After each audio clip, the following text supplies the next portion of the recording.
రమేష్ ఒక private transport కంపెనీలో క్లర్క్గా work చేస్తూ ఉంటాడు. అలా వచ్చిన శాలరీ తీసుకొచ్చి తన తల్లి శారదకి ఇస్తాడు. ఆ డబ్బులతోనే శారద ఇంటిని చక్కబెడుతూ ఉంటుంది. ఇక తండ్రి ప్రసాద్ ఏ పని చేయకుండా ఊరి వాళ్ళతో ఒక చెట్టు కింద కూర్చొని పనికి మాలిన కబుర్లు చెప్తూ ఉండేవాడు.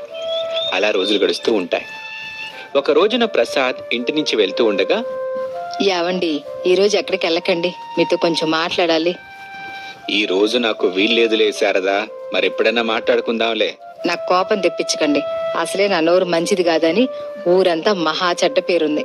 చెప్పండి, నోరు తెరవాలా, మాట్లాడే వరకు ఉంటారా? ప్రసాద్ భయపడ్డాడు. వదిలే శారదా, నువ్వు మాట్లాడే వరకు ఇంటి దగ్గరే ఉంటానులే. దయచేసి నువ్వు నోరిప్పు మాకు. నువ్వెప్పుడు బయటకు వెళ్ళమని చెప్తే అప్పుడే వెళ్తాను. అసలు మీకు కొడుకు గురించి బాధ్యత ఏమైనా ఉందా? ఉంది శారదా, పెళ్లి గురించేగా నువ్వు మాట్లాడేది. ఓ సంబంధం చూశాను. ఆ మాట విని శారద సంతోషపడింది. ఎవరా అమ్మాయి? ఏం చేసుద్ది? ఎంతవరకు చదువుకుంది? మన చొక్కయ్య మనవరాలు శారదా, నువ్వు చాలాసార్లు చూసావు. ఎత్తు పళ్ళున్న పల్లవా? వద్దొద్దు, ఆ అమ్మాయితో మనవాడుకొద్దు. సర్లే శారదా, మరో సంబంధం చూస్తాను. ఇలా చూడండి, మన వాడి చదివింది తక్కువ, సంపాదిస్తుంది తక్కువే, మనం ఉంటున్న ఇల్లు కూడా చిన్నదే. అమ్మాయిలు కూడా మనకు తగ్గట్టుగానే ఉండాలి. ఏ లోపం లేకుండా చూడడానికి చక్కగా కనబడేటట్టుకుంటే చాలు. సర్లే శారదా, నేను చూసుకుంటానుగా. ఇప్పుడు నేను వెళ్ళొచ్చుగా. వెళ్ళండి, మన ఆడికి అమ్మాయిని చూడటం మర్చిపోబాకండి. ప్రసాద్ ఇంట్లో నుంచి వెళ్ళిపోయాడు. శారద ఇంటి పని చేసుకుంటూ ఉంటుంది. సుజాత, రంగయ్య దంపతులు బంధువుల పెళ్లికి వెళ్లాలని తయారవుతూ ఉంటారు. తొందరగా పదండి, మన తిండిపోతే అమ్మాయి మామిడి తోట నుంచి వచ్చేస్తుంది. సుజాత, మన అమ్మాయిని కూడా పెళ్లికి తీసుకెళ్దాం, నా మాటిను. అనామిక మామిడికాయని తింటూ అప్పుడే గుమ్మం దగ్గరికి వచ్చింది. తల్లిదండ్రుల మాటలు వినబడుతున్నాయి. గుమ్మం దగ్గరే ఆగిపోయింది. ఏవండి, మన అమ్మాయి ఒక తిండిపోతున్న విషయాన్ని మర్చిపోయినట్టున్నారు. మన అమ్మాయి మహా తిండి పోతని నాకు గుర్తుందిలే సుజాత. అయినా పెళ్లికి తీసుకెళ్తామని అంటున్నారు. అవును సుజాత, ఖచ్చితంగా పెళ్లికి తీసుకెళ్దాం. కూతురు లేకుండా అయితే నేను పెళ్లికి రాను. నువ్వు ఖచ్చితంగా పెళ్లికి వెళ్ళాలనుకుంటే ఎల్లు.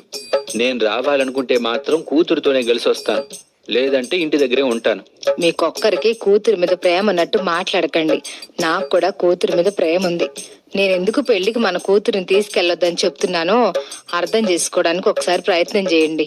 పెళ్లికి వచ్చిన వాళ్ళు మన తిండిపోతు కూతుర్ని చూసి హేళన చేస్తారనేగా. అవునండి, ఒక్కొక్కరు తల మాట అంటే నేను విని తట్టుకోలేను, కన్నీళ్లు పెట్టుకోలేను. అందుకే మన తిండిపోతు కూతుర్ని పెళ్లికి తీసుకెళ్లొద్దని చెప్తున్నాను. గుమ్మం దగ్గర మామిడి పండు తింటున్న అనామిక తన తల్లిదండ్రుల మాటలు పట్టించుకోకుండా ఇంట్లోకి వచ్చేసింది. సుజాత భర్త రంగయ్యని కోపంగా చూసింది. రంగయ్య మౌనంగా తలదించుకున్నాడు. ఎందుకమ్మా నాన్నని అలా చూపులతోనే భయపెడుతున్నావు? కోపంగా సుజాత బయటకు వెళ్ళింది. ఎక్కడికి వెళ్తున్నాను నాన్న? బంధువుల పెళ్లికి తల్లి. అయితే ఉండండి, నేను కూడా 10 నిమిషాల్లో తయారవుతాను. సరే తల్లి, నేను మీ అమ్మ బయట ఉంటాం, నువ్వు తయారై బయటకు వచ్చేయ్. నాన్నా, ఎలాగో బయట నిలబడతానని చెప్తున్నావు కదా, ఒక 5,000 తీసుకెళ్ళు.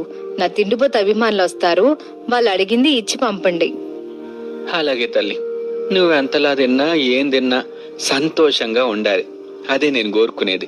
ఇలా వచ్చి అలా వెళ్ళిపోయే డబ్బుల గురించి నేను ఆలోచించనులే అమ్మా.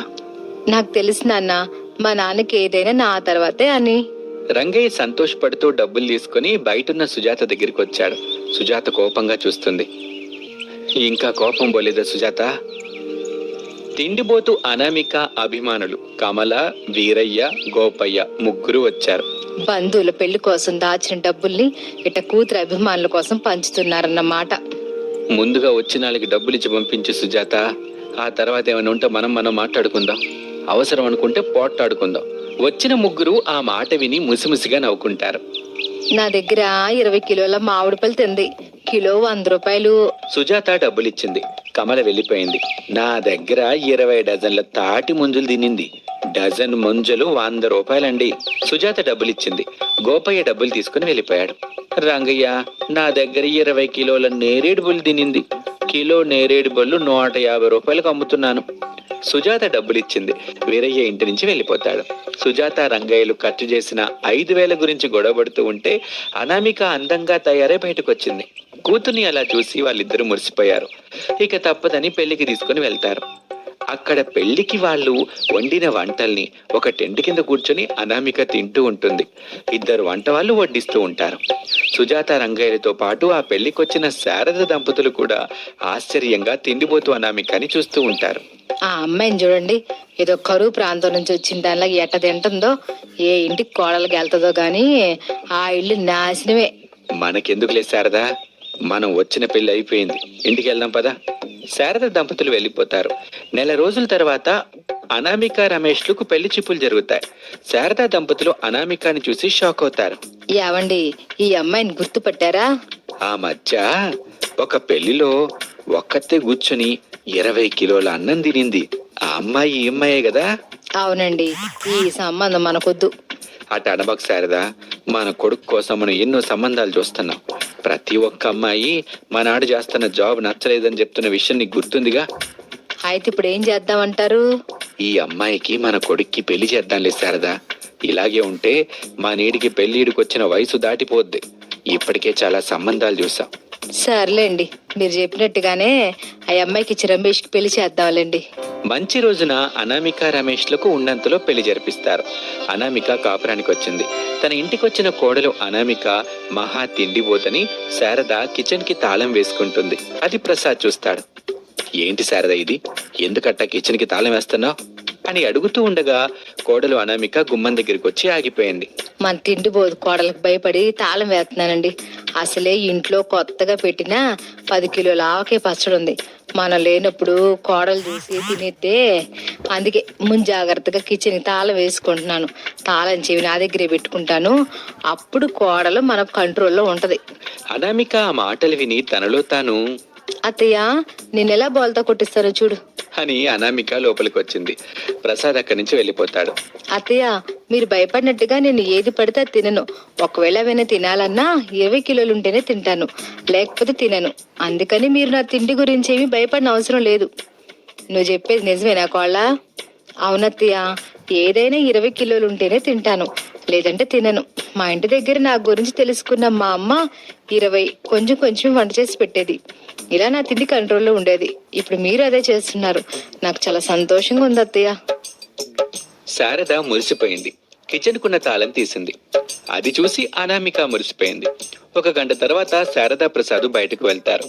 ఇదే మంచి సమయం అనుకున్న అనామిక క్షణం కూడా ఆలస్యం చేయకుండా 25 కిలోల అన్నం వండుకుంటుంది. అనామిక ఆవకాయ పచ్చడి బయటికి తీస్తుంది. ఇంట్లో ఒక పెద్ద చాప మీద వేసుకుంటుంది. 20 కిలోల అన్నము వేస్తుంది. ఆ తర్వాత మామిడికాయ పచ్చడి వేస్తుంది. పెద్ద గరిటితో రెండింటినీ కలుపుతుంది. 20 కిలోల ఆవకాయ పచ్చడి అన్నం రెడీ చేసుకుని తింటూ ఉంటుంది. బయటికెళ్లిన శారద దంపతులు ఇంటికి తిరిగి వచ్చారు. 20 కిలోల ఆవకాయ పచ్చడి అన్నం తింటున్న కోడలు అనామికని శారదా ప్రసాద్ ఇద్దరు చూశారు. అంతే, ఇద్దరు చూసిన చోట అలానే కులబడ్డారు. అనామిక మాత్రం సంతోషంగా మురిపెంగా 20 కిలోల ఆవకాయ పచ్చడి అన్నం తింటూనే ఉంటుంది. మీకు తెలిసిన వాళ్ళలో కూడా ఇలా ఎవరైనా తిండిపోతున్నారా? ఒకవేళ ఉంటే వాళ్ళకి మన అనామిక కథని షేర్ చేయండి.